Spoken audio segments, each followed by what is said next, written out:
Salut à toutes et à tous, ravi de vous retrouver pour une nouvelle édition de la Minute Quintet. Alors samedi 19 avril, direction l'hippodrome d'Anguin pour assister au Quintet Plus. Ce sera la quatrième course du programme, le prix de la ville de Soisy, sous Montmorency, une épreuve européenne pour des chevaux d'âge en 7 à 11 ans, n'ayant pas gagné 325 000 euros. Ils seront en lice sur le parcours des 2150 mètres de la piste d'Anguin, un départ donné à l'aide de l'autostart vers 15h15. Ils seront 16 au départ. On a fait le plein de partants.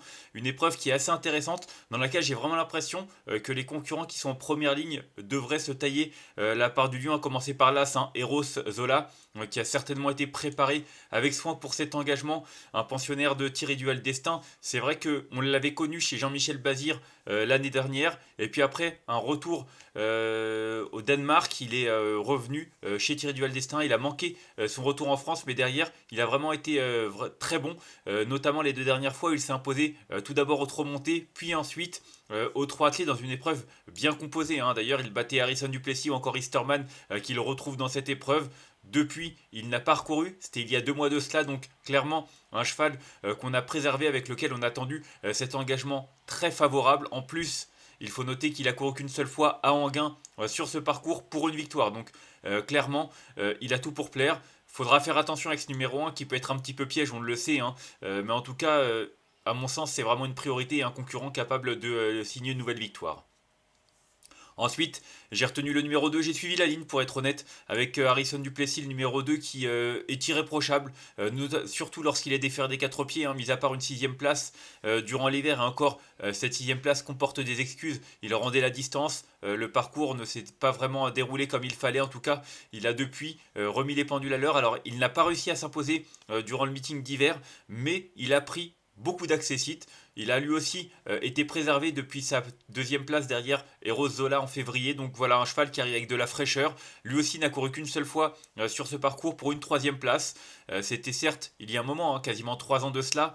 Mais voilà, le cheval a fait du chemin derrière. Il a un très bon numéro derrière les ailes de la voiture. Il sait tout faire. Il s'adapte à tous les parcours. Pour moi, pas de souci. C'est une base en béton et certainement un concurrent capable de lutter lui aussi pour la victoire.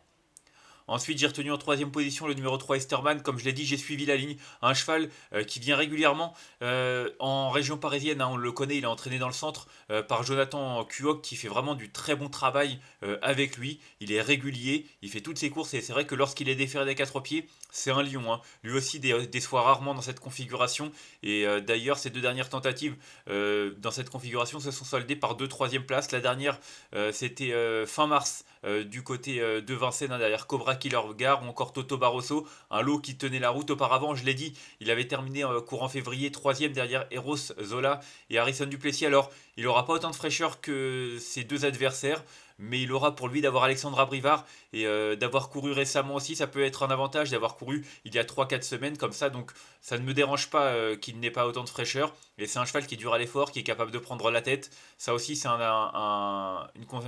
argument à prendre en considération. Donc pour moi, clairement, il va vendre chèrement sa peau. Peut-être que la ligne droite va lui paraître un petit peu longue s'il prend la tête, mais il devrait au moins conserver un accessite au passage du poteau. Ensuite, j'ai retenu en quatrième position le numéro 4, Ilaya, qui découvre un bel engagement. Ilaya qui reste sur une sixième place. C'était le 12 avril dernier, il y a une semaine de cela, 8 jours, et une semaine tout simplement. Et c'est vrai qu'elle était battue par Cobra Killer Gare, Isofou Duchesne, Hibiscus Man. Franchement, le lot tenait plus que la route. En plus, elle partait en seconde ligne. Là, non seulement elle est en première ligne, mais elle est bien placée. Retrouver l'hippodrome d'Anguin, ça va jouer en sa faveur. Une piste plate d'ailleurs. Mis à part une sixième place, elle a toujours fait l'arrivée sur l'hippodrome d'Anguin, donc c'est quand même de sacrées statistiques. Associée à François Lagadec, je trouve qu'elle a vraiment un bel engagement, mis à part les 3 concurrents que j'ai cités qui peuvent bien entendu lui barrer le chemin du succès. Si elle venait à terminer sur le podium, clairement, elle aurait rempli son contrat. Ensuite, j'ai retenu en cinquième position le numéro 6, Grette Tigresse, qui a réalisé un bon hiver sur l'hippodrome de Vincennes. On la connaît, elle est régulière, elle est courageuse, elle s'adapte à tous les parcours, à toutes les pistes. Et c'est vrai qu'elle est déférée des 4 pieds, malgré une absence de 2 mois, ce qui en dit long sur les ambitions de Jean-Luc Bijon. C'est pas le genre à déférer au hasard, notamment avec elle. Il l'a fait à 4 reprises cet hiver, et c'est vrai que ça s'est bien passé à chaque fois, 2 victoires, 2 places.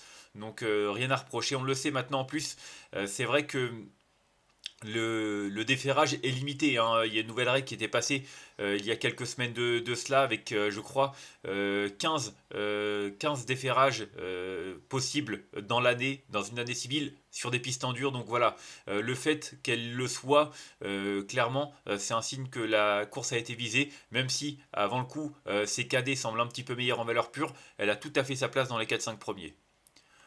Ensuite, j'ai retenu en sixième position le numéro 13, Indus Van, qui a opté pour cet engagement. Alors, il était engagé dans cette course. Finalement, il s'est dirigé vers une épreuve disputée à Lyon-Paris. Et puis, il a une nouvelle fois changé d'épaule. Jean-Marc Chéneux, peut-être que Pierre-Yves Van n'était pas disponible pour partir à Lyon. En tout cas, il reste sur une troisième place dans l'étape du GNT de Salon de Provence. C'était fin mars. Donc, la forme est sûre. Auparavant, il avait gagné sur ce parcours dans un lot un peu moins relevé, hein. Il battait Finger des Boards, Hold Up Raney, instructeur quand même, mais c'est vrai que voilà, là il monte deux catégories, il est en deuxième ligne.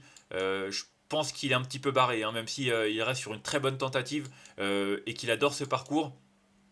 Voilà, j'ai des petits doutes, notamment parce qu'il est en seconde ligne, parce qu'il y a de l'opposition en première ligne, mais la forme est là et sur ce parcours, il a le droit de prétendre à une place. Ensuite, j'ai retenu en septième position le numéro 15, Guerrier Castellet, qui a vraiment franchi un cap, hein, depuis plus d'un an maintenant, qui ne cesse d'aligner des très bonnes performances, même si c'est vrai que parfois il se montre fautif. Il a vraiment franchi un cap, hein, un cheval d'amateur qui a vraiment beaucoup fait plaisir à son entourage, et c'est vrai que les deux dernières fois, c'était une nouvelle fois le cas, hein. Donc déjà, deuxième de l'étape du GNT du côté de d'Amiens début mars, c'est excellent. En plus, il battait Off Ponvotier qui a depuis remporté un quintet il y a quelques jours. Donc la ligne est excellente et c'est vrai que derrière, il a terminé une nouvelle fois deuxième derrière jolie surprise, une course européenne avec des 6 ans. Là encore, l'opposition était de qualité, il a bien tenu sa partie, donc pour moi, c'est un concurrent qui, malgré ce numéro 15, a une belle carte à jouer, même si voilà, comme je l'ai dit, c'est un numéro qui va peut-être compliquer sa tâche, d'autant que c'est un attentiste, mais s'il arrive à trouver les bons dos, clairement, il a sa place lui aussi dans les 5 premiers, mais voilà, lui ce sera conditionné par le déroulement de course, parce qu'il n'aura pas forcément une telle marge de manœuvre que cela.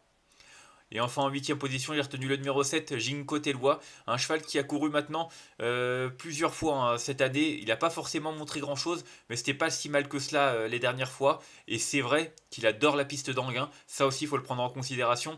Il a couru, je regarde un petit peu, c'est 1, 2, 3, 4, 5, à 5 reprises à Anguin, une victoire, 3 deuxièmes places. Donc du 80% de réussite, et une belle réussite, et on fait appel à Mathieu Mottier en plus pour l'aider dans sa tâche. Alors j'aurais préféré un meilleur numéro derrière l'autostart, pardon, mais c'est vrai que allégé dans sa ferrure et sur cette piste, il est capable d'une surprise et de pimenter l'arrivée du quintet à Bellecote. Et enfin, en cas de non partant, j'ai retenu le 16, Enjoy the Game, qui vient de terminer deuxième sur ce parcours avec le numéro 16 déjà, hein, derrière les ailes de la voiture.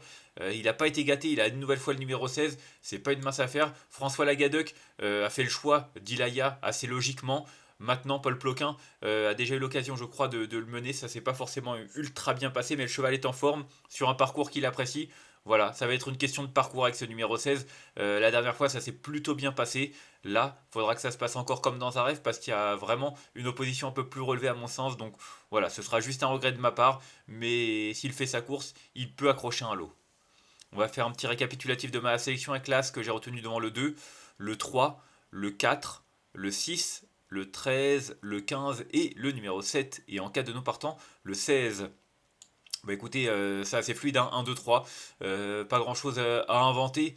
Avant le coup, hein, même le 4, j'aime beaucoup, hein, 1, 2, 3, 4. C'est vrai que les bons numéros derrière les ailes de la voiture, avec des chevaux qui ont en plus les meilleurs titres à faire valoir, ça semble couler de source. Après, voilà, une course reste une course, mais c'est vrai qu'avant le coup, c'est difficile d'aller contre ces 4-là, 1, 2, 3, 4. Donc voilà, on espère avoir bien chiffré, bien déchiffré la course et bien cadré. En tout cas, ce sera la fin de cette analyse. Moi, je vous remercie de m'avoir suivi pour cette nouvelle édition de la Minute Quintée. Si vous avez aimé cette vidéo, n'hésitez pas à la liker, à la partager ou encore à vous abonner à notre chaîne YouTube en cochant la petite cloche pour être au courant des prochaines vidéos. Dimanche, on se retrouvera du côté d'Auteuil. Alors, à l'heure où je vous parle, normalement, c'est le prix du président de la République qui est support de quintet. Ils sont 14-15, mais c'est vrai qu'on n'est pas sûr d'avoir le nombre. En tout cas, j'espère que ce sera cette course parce que ça promet vraiment une très très belle épreuve. En tout cas, on se retrouvera demain. Il y aura notre jeu concours également, hein, ce dimanche. On en reparlera dans la prochaine émission. D'ici là, je vous souhaite une excellente journée et de bons jeux à tous. Bye bye.